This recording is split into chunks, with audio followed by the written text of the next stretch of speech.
নমস্কার।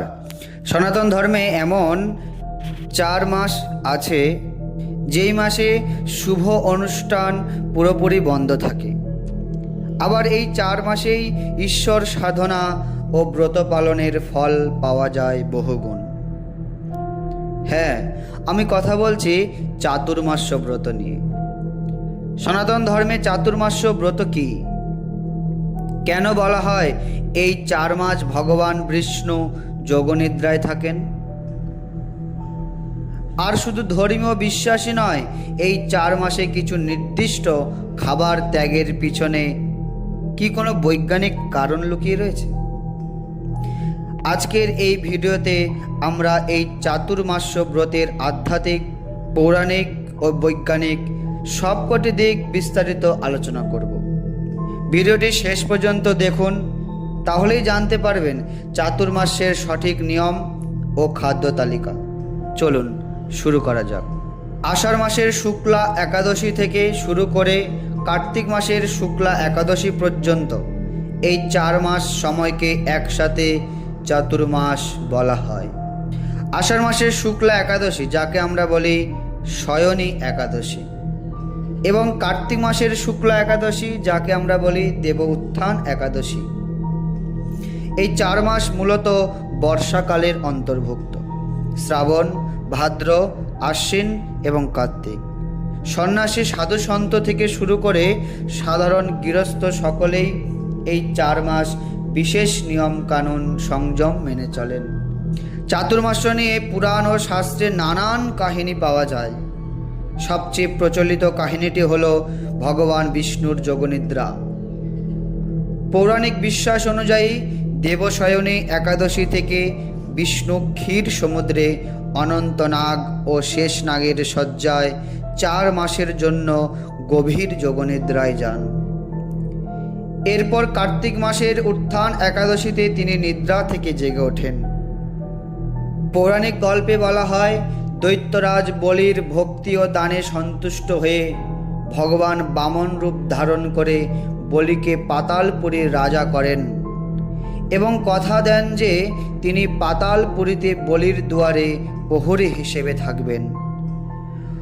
পরবর্তীতে দেবী লক্ষ্মীর অনুরোধে বিষ্ণু পাতাল ছেড়ে আসেন, তবে বলিকে দেওয়ার বর রক্ষার জন্য এই 4 মাস তিনি পাতালে বা নিদ্রায় থাকেন।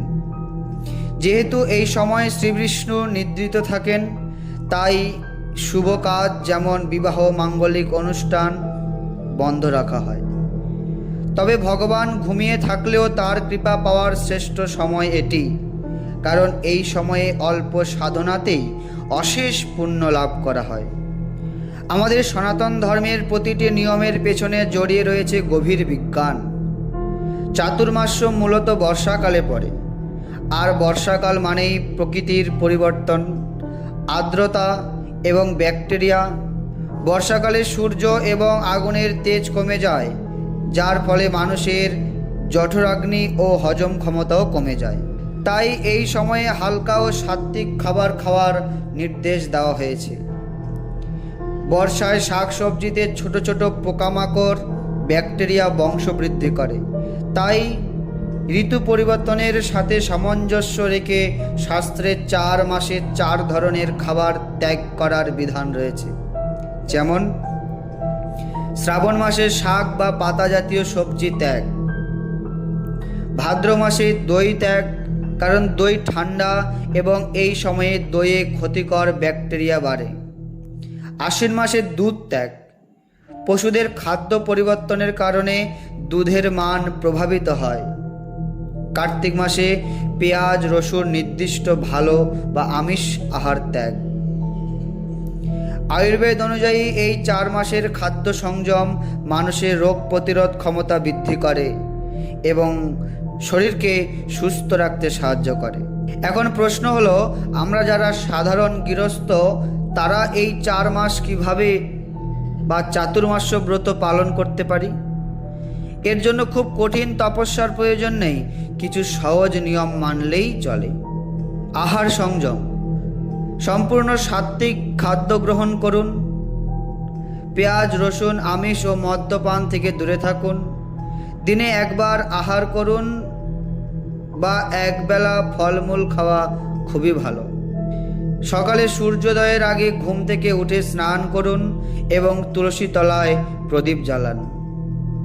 সত্য কথা বলুন, কারোর নিন্দা করবেন না, রাগ নিয়ন্ত্রণ করুন এবং অহিংসা পালন করুন। প্রতিদিন নির্দিষ্ট সংখ্যায় নাম জপ করুন। ভাগবত গীতা, ভাগবত বা অন্যান্য ধর্মীয় গ্রন্থ পাঠ করুন। সম্ভব হলে এই 4 মাস খাট বা পালঙ্ক ত্যাগ করে ভূমিতে শয়ন করুন। সাধ্যমতো দরিদ্রদের দান ধ্যান করুন। সংক্ষেপে বলতে গেলে চাতুর্মাস কেবল একটা ধর্মীয় উৎসব নয়, এটি মন, শরীর ও আত্মাকে শুদ্ধ করার একটি অপূর্ব সুযোগ। এই 4 মাস আমাদেরকে শেখায় কিভাবে জীবনযাত্রাকে সুশৃঙ্খল করতে হয়।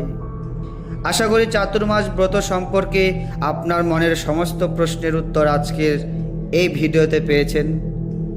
আপনি কি এই 4 মাস কোনো নির্দিষ্ট নিয়ম পালন করেন? তাহলে কমেন্টে অবশ্যই লিখে জানাবেন। আজকের ভিডিও এই পর্যন্ত। সবাই ভালো থাকুন, সুস্থ থাকুন। হরে কৃষ্ণ, জয় শ্রী রাধে।